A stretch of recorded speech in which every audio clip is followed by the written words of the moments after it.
I'm so stoked for you. I am so stoked for you. If you are a beginner in Ableton Live, I'm just excited for you. Being a beginner is the most powerful position that you can be in. It's also one of the most creative and inspiring places to be. So I am very stoked that you are here and you are diving in to learn music production today. My name is Lillian Francis. I am a music producer and educator.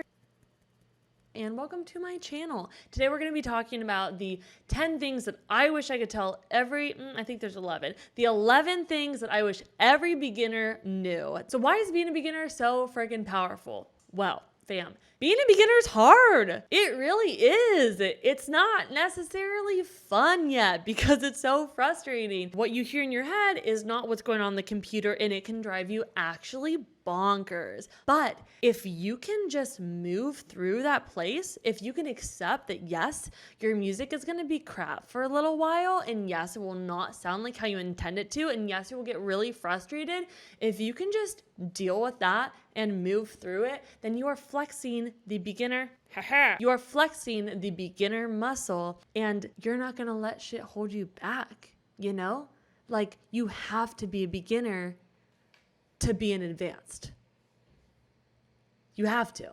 So if you're down to be a beginner, if you're in that space and you're moving through it, you're getting better at being a beginner, then, oh, dude, you can apply it to every area of your life. What do you want to do? Do it. If you're down to be a beginner, you can do anything you want to do. So I am stoked for you. Anyways, it is my goal to make being a beginner as fun and chill as possible. So let's go over the 11 tips and tricks that I have for beginners. Number 1, fam, help view. OMG, help view is this little area over here. You open and close it like this. If you don't have it open, open it up. I still always have it open. If you hover your mouse over anything, it will tell you what it does. So as you continue to learn this interface, just monitor in. What does this do? When monitoring is active, a Trax input is played through its devices and heard at its output.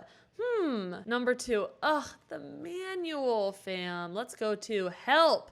Read the live manual. Ableton Live has the best manual ever. It is so freaking easy to understand. Lots of really practical examples. Just an absolute delight to peruse through. So you could just start to finish, read the whole thing, which I have done. Moreover, though, I just want to encourage you to use the live manual when you're running into a specific problem. So if you're having an issue understanding like launch clips, like how does it work like launching clips? Hit Command F to open up the find up here and then launch. Oh, this is where I want. So I click launching clips and then we're at chapter 13 and then you have all this info there. Live manual, love it. Number 3, know your hotkeys.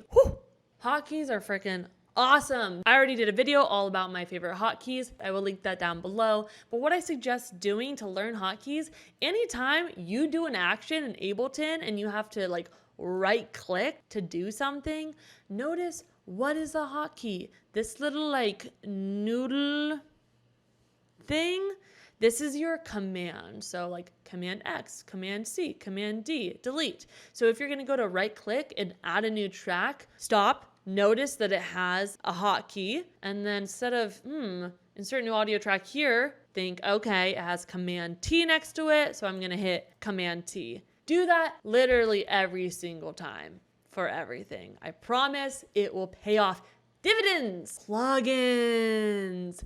Do not buy more plugins until you understand the ones that you have and you need to upgrade. Don't get a new compressor until you understand exactly what your ratio, your attack, your decay, your release, all of those settings are doing. Getting more plugins before you are ready to get more plugins is just a recipe for having a bunch of shit on your computer that you don't use and getting overwhelmed by how many things on your computer you don't know. Ableton has bitchin' plugins. So many plugins. We have audio effects here and MIDI effects here. And also, y'all, if you have Max for Live, girl, oh my God, so many Max for Live plugins. Are you kidding me? Like, there's so much shit to play with here. Check it out before you expand. All right, number 5, organize your shit. Understand what's happening and set yourself up for success. What do I mean by organize your shit? Let's talk about it. 1, collections. Collections are a dope way to organize. So on the left here, you have these little rainbow folders and you can load them up with whatever you want. So this first one here, I have audio effects. These are my favorite audio effects that I keep going back to. The way that we add a plugin or a MIDI effect or an audio effect or a sample to these collections is just by pressing the number that corresponds with the color of the rainbow. So red is going to be 1, orange is 2, yellow is 3, and then you can rename them by just selecting and hitting Command R and then bass. Cool. So for example, if I have some instruments here and I want to add them to leads here, which is blue, I find an instrument that I like. Sure. Then I hit 5 and it is added to my leads. Moving on down to places, this is another location you're going to want on Fleek. In places, you want to make sure that you have all the folders that you are accessing regularly. So for me, I have like my sorted samples. Every time I download a sample pack, I will organize it in Finder in this sorted samples folder. And then I have access to the folder right here. So I can open any one of my samples that I want. And then I also, really importantly, I have my music folder. This is all of my songs. So if I want to access the drum beat from that other song that I'm working on, I can go ahead and find it here, right? So I could open up my Moonrise Queendom folder and then my song Catch and Release, and I can open up the set right here. Oh, so I have this cool audio track right here that if I hit tab to go into arrangement, I can go ahead and drag and just drop it into my new project. Haha. All right, let's see. Sick. So anyways, having my music folder right here, very important. Also, make sure you have a music folder. Like, where are you keeping your music folder? If I right click here and I say show in Finder, you can see that I just have my music folder and then I have my Ableton folder and then I have this my music folder, and this is where I put all my songs. So make sure your songs are all saving in one place. So how do you add a folder? You just click here, add folder, and then you can select it here, music. Maybe I want my possible singles there. iTunes, probably not. Anyways, do whatever you want. Other ways to stay organized: save the instruments that you create and the audio effects that you create for later. So for example, if we created an instrument, let me grab a wavetable, throw it in here.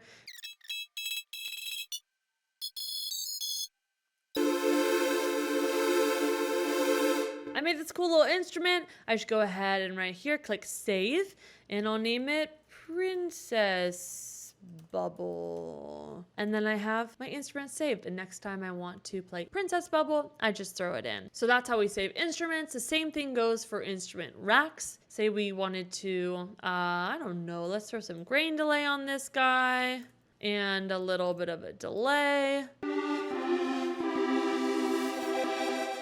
Say this was an audio effect that I wanted to have handy for whenever I wanted to use it on a different project. I would just select one, hold down Shift, select the other, hit Command G to group them, which creates an audio effect rack. And now I can just hit this save button on the front of the audio effect rack, and this is my new delay.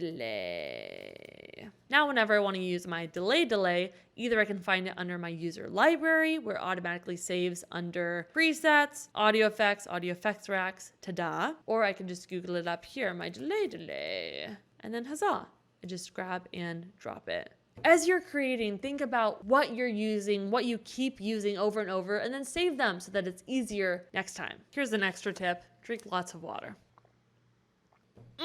Number 6, mix your own tracks. This is relevant if you want to get good at what you're doing. If you want to be like a dang ass music producer who understands how frequencies work, how tracks mix together, like if that's your goal, mix your own tracks. I know it's tempting at the beginning when you're not a good mixer to have someone else who knows what they're doing actually mix your tracks.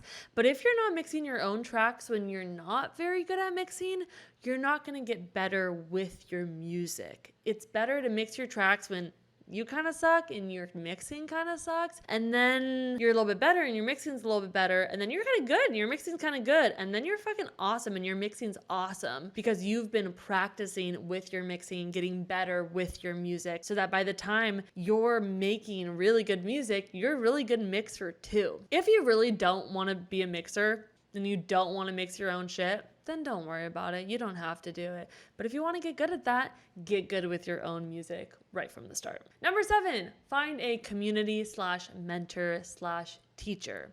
There are a couple different reasons for this. One, when we're embarking on something as daunting as learning music production, it's so important to have a community of people who are also learning around you. I would like to recommend to everyone join the Ableton Live user group on Facebook.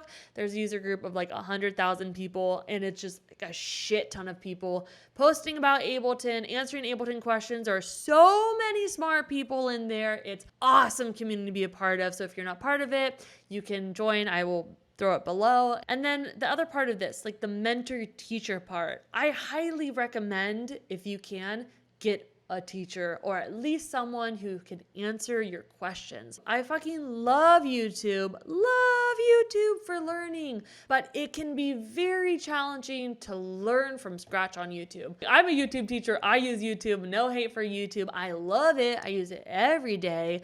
But in terms of having like a systematic approach to learning music production, I don't think it's great. Well, yes, there's an answer to everything on YouTube. You can spend a lot of time just going down the YouTube rabbit hole looking for that information and wasting a lot of time where we could just be going to one person who has all the answers that we need. I will say, if y'all want to message me on Instagram with questions that you have, you are welcome to do so. My Instagram is @LillianFrancis. I'm happy to help you. 8, quantity over quality.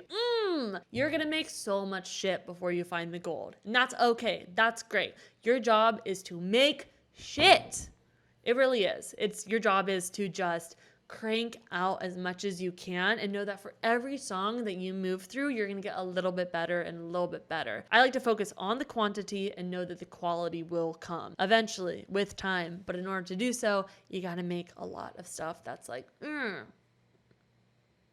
9, finish your tracks. I'm sure you've heard people say this before, but really, for sure, finish your tracks. Something that I have found super useful for this is, let me show you. I have this hanging up right next to me so I can constantly look at it. Here's my system. I'm working on an album right now, and in order to just visualize and progress to finishing this album, I have broken it down. I've created this little guy. And on the left here, I have every song title that's going to be on the album. And then up here, I have what's up. First one is instrumental. Is that finished? Next, lyrics. Do I have them written? Third is vocals. Have I recorded my vocals? And then 5th, I have mixed. Is my track mixed? And then the last one, mastered. Is it mastered? And every time I go through one of these, I mark it off with a sticker. And I can keep an overview of where I am, how I'm going, and break it down. If I do one step every day, I'm going to get closer to finishing. So I highly recommend this system. I love it. Now, when it comes to actually making time for Ableton every single day, I cannot recommend enough having a morning ritual. This is something that you wake up and do every single day. Imagine if you could wake up and check like 4 things off every day to set yourself up for success, to just send you on your way to be the most badass, productive, luxurious self you can be. What would they be? For me personally, I wake up every morning, I write 3 pages in my journal, just good morning diary. It's me, Lillian. Like literally just whatever the fuck I want to write. 3 pages. And then I practice guitar for between half an hour and 45 minutes. And then I practice finger drumming with melodics for 15 minutes.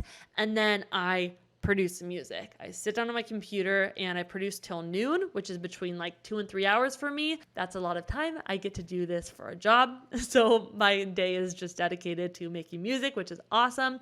If you have a day job, make it 15 minutes, but just bang it out every day. You got this. Also, I cannot recommend highly enough Julia Cameron's book, The Artist's Way. This book freaking changed my life. It taught me how to be an artist. Like, nobody teaches you how to be an artist. This book is incredible. It's a 12-week long program. There's like a little task every day, and it could be writing grandma a letter or like picking fresh flowers, whatever. But it's really good. Just check it out, please. Check it out. 10. If it sounds good, it is good. Don't overanalyze your shit. If it sounds good to you, it's gonna sound good to someone else. Don't try to tell yourself like, oh no, but like I didn't EQ it right, or like I don't know what a compressor is. Like I need to do all of this to make it good. No. Just do your best. You can waste a lot of time doubting yourself. You don't need to doubt yourself. Yes, like be critical somewhat of your work because you want to make good shit, but also like let it go. It's probably great. Number 11.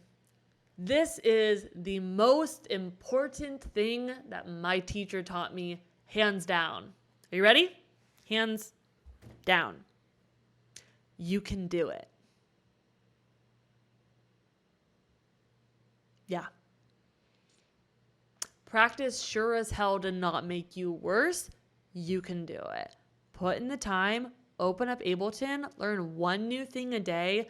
You will progress. Whatever you want to make in your head, keep working at it. I swear you will get there. You will absolutely get there. There's no way that you can practice something every single day and not have it get accomplished. Like, this is not impossible stuff. There are YouTube videos, there are teachers, there are you just learning on your own. Like, if you want to do it, you will do it. And don't forget that, because that's really the only thing that matters. Truly, that's the only thing that matters. Don't give up. You will get there. Woo! All right, guys. I hope that this has been helpful to you. Like I said earlier, my Instagram is @LillianFrancis. If you want to follow me there and ask me a question, I'm happy to help you out. I just want to get you freaking cruising and making the music that you hear in your head. I also teach private music production classes and workshops. I'm actually about to launch a course in October of 2021 that is going to be an 8-week Ableton Live course. You're going to learn all there is that I can teach you in 8 weeks, which is, I'm going to try to teach you a lot in 8 weeks, and it's going to be fun. I swear it's going to be fun. So come and join us, hang out. That's it. That's all. That's all I have. Okay, bye.